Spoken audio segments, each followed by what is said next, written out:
Alléluia, gloire à Dieu, merci Seigneur Jésus-Christ.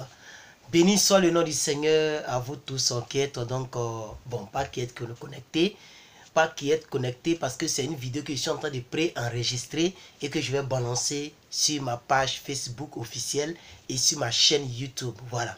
Ma page Facebook c'est Plus que Vainqueur comme vous le voyez et aussi ma chaîne YouTube c'est Plus que Vainqueur, j'ai deux chaînes YouTube.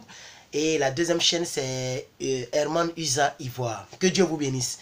Alors aujourd'hui, j'aimerais vous parler un peu de ce thème que vous voyez. Donc, soyons des agents de paix. Soyons des agents de paix. Soyons des personnes de paix. Un agent, comme on dit, agent de FBI, un agent fédéral, c'est quelqu'un qui est mis à part pour une mission. Nous sommes des agents de paix. Nous sommes des personnes mises à part pour une mission sur la terre des hommes. C'est pourquoi Dieu a bien voulu, frères et sœurs, que nous puissions donc hériter donc du Saint-Esprit. Dieu a bien voulu ne pas nous laisser orphelins. Et il a dit dans sa parole, il dit, je m'en vais au Père, mais je ne vous laisserai plus orphelins. Je vous enverrai un autre consolateur. Il a dit bien un autre consolateur. Il vous consolera dans toutes choses. Il vous orientera dans toutes choses. Alléluia, gloire à Dieu. C'est pour une mission bien définie. Et cette mission, depuis au temps ancien, l'homme de Dieu Salomon avait déjà donné notre mission. Et il a donné le contraire de notre mission. Alléluia. C'est-à-dire, si tu veux être un agent de paix, voici les choses que tu ne dois pas faire. Voici les choses que Dieu déteste. Dieu n'aime pas la division. Dieu n'aime pas les querelles. Dieu n'aime pas la rébellion. Soyons des agents de paix. Nous sommes, sans trop tarder, dans Proverbe 6, versets 16 à 19. Proverbe 6, 16, 19. C'est facile à retenir, frères et sœurs. Proverbe 6, 16, 19. La Bible dit quoi? Je lis avec respect et considération la parole de Dieu. La Bible dit, il y a 6 choses, 6, que l'Éternel hait. Et même 7 qu'il a en horreur. On va les citer. La première des choses, c'est les yeux hautains. Frère, si tu es dans une relation avec quelqu'un, si tu es en amitié avec quelqu'un, tu es dans une collaboration avec quelqu'un, que tu as des yeux hautains. Les yeux hautains, c'est aussi synonyme de l'orgueil. Les yeux hautains, c'est synonyme de regarder mal. Quand tu regardes mal quelqu'un, la personne se sent mal. Le regard, c'est une parole muette. Oui, le regard est une parole muette. Tu peux regarder quelqu'un et la personne est en joie. Parce que la manière tu regardes la personne. Aussi, les dragueurs, tu peux regarder une fille et elle connaît ton intention. Tu n'as pas parlé, mais ton regard a démontré que tu aimes cette fille. Donc les regards hautains, nous devons faire attention à la manière dont nous agissons, dont nous utilisons nos yeux lorsque nous fixons nos amis. Mais il faut aller au-delà de cela. Les regards hautains, c'est de se voir, de se considérer mieux que les autres. Les regards hautains signifient de pouvoir se glorifier sur les autres, de croire que Dieu m'aime plus que les autres, parce que je suis plus que vainqueur, parce que je suis aux États-Unis aujourd'hui, parce que je suis dans un fauteuil bleu, parce que je suis en veste, parce que j'ai une tablette. Donc la personne qui me suit là n'est rien quoi. Ça c'est le regard hautains, c'est de croire que tu es arrivé. Oh, il y a quelqu'un qui est plus mieux que toi. Non, soyons humbles, soyons humbles. Deuxième des choses, nous avons la langue trompeuse, la langue menteuse, la langue trompeuse. Tu m'as trompé une fois, je ne t'ai pas attrapé. 2 fois, je ne sais même pas.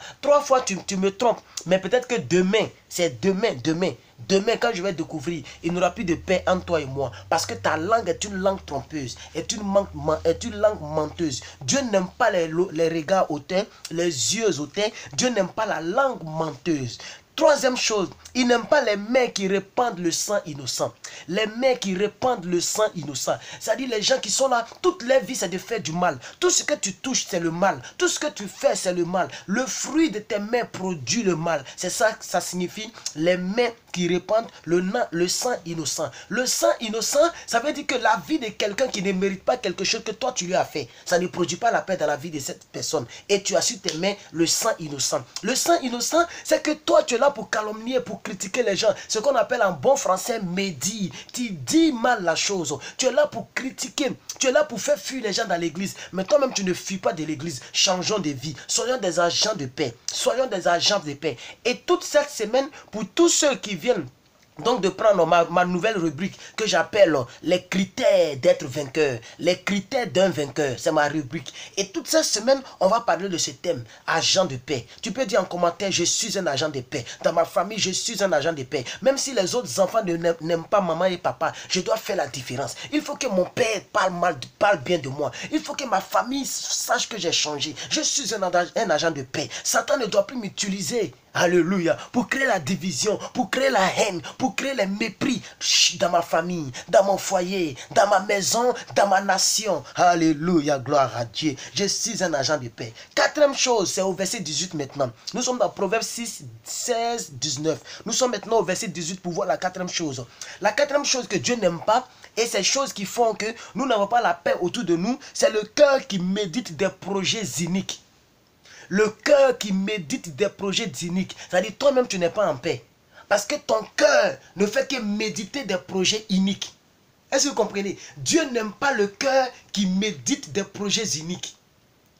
Des projets. On veut que les gens échouent. Les gens viennent sur le Facebook des gens pour voir où il est arrivé. Depuis, il dit, il est parti, là, il va à l'église, là, il est arrivé où? Tout ton cœur est noir. Tu es chargé, tu es surchargé. Et à cause de ce que ton cœur n'est pas bon, les gens ne sont pas en paix. Ou tu n'es pas en paix autour de toi. Tu n'as pas des gens qui bénissent Dieu pour ton existence. Est-ce qu'il y a quelqu'un qui bénit Dieu de ce que la personne t'a connu? Qu'est-ce que tu apportes de bon dans la vie des gens? Soyons des agents de paix. Soyons des agents de paix. Sixième chose, les pieds qui se hâtent de courir au mal.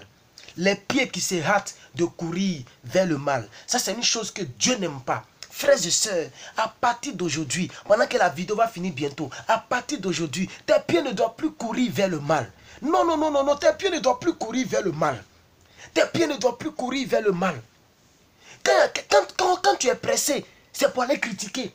Quand tu es pressé, c'est pour aller insulter. Partout où tu vois, où tes pieds se dirigent, c'est pour aller faire de mauvaises choses. Le mal, c'est tout ce qui est mauvais. La Bible a dit dans Deutéronome, je pense que c'est 28, verset 13. La Bible a dit quoi? Il dit, je mets devant vous le mal et le bien, la mort et la vie. Choisis le bien, choisis la vie, afin que tu vives.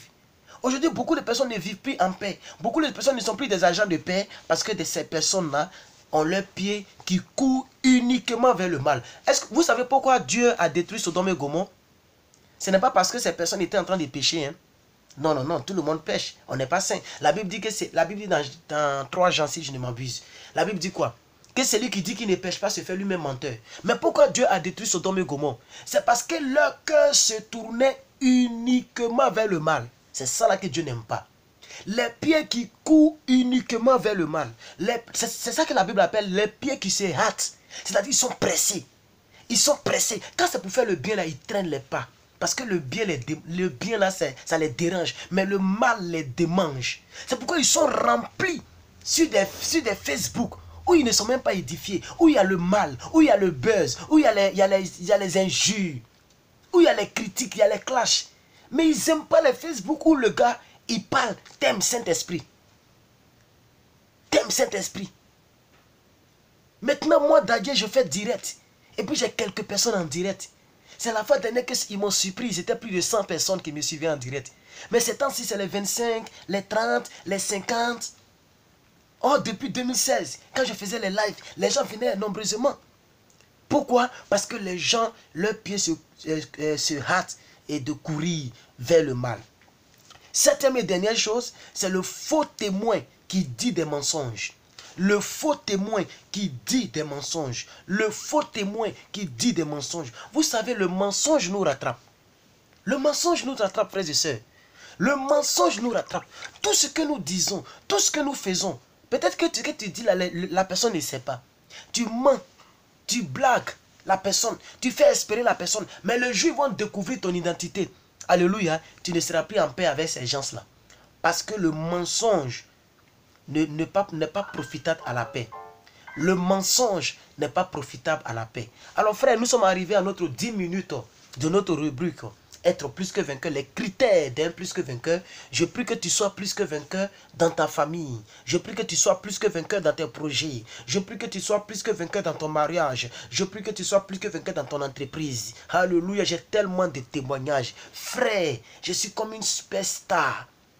Alléluia, alléluia. Dans mon entrée, quand je rentre comme ça, tout le monde me salue, tout le monde vient. Écoutez, le seul noir, là où je travaille, je suis le seul noir, mais je suis la seule star. Alléluia, comme je le disais souvent, il y a des dames là qui prennent la nourriture, quoi. Elles veulent me saluer, elles veulent me toucher. D'autres me disent que mon mari parle tellement de toi, je suis venu acheter quelque chose pour te voir.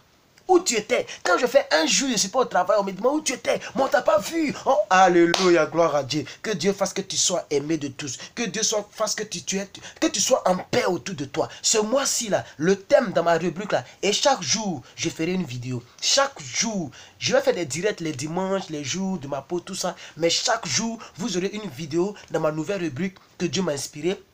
Ok, que j'ai appelé les critères d'être un vainqueur. Nous sommes des vainqueurs. Et le premier critère, c'est d'être un agent de paix. Et toute cette semaine, on va parler, tout ce mois, on va parler être un agent de paix. La vidéo a un peu duré. Je vais m'arrêter là. Ok, je vais m'arrêter là. Vraiment, merci. J'ai l'émotion parce que je sens que cette vidéo va vous bénir. Si elle vous a béni, un pouce bleu, un commentaire et que Dieu vous bénisse. À la prochaine.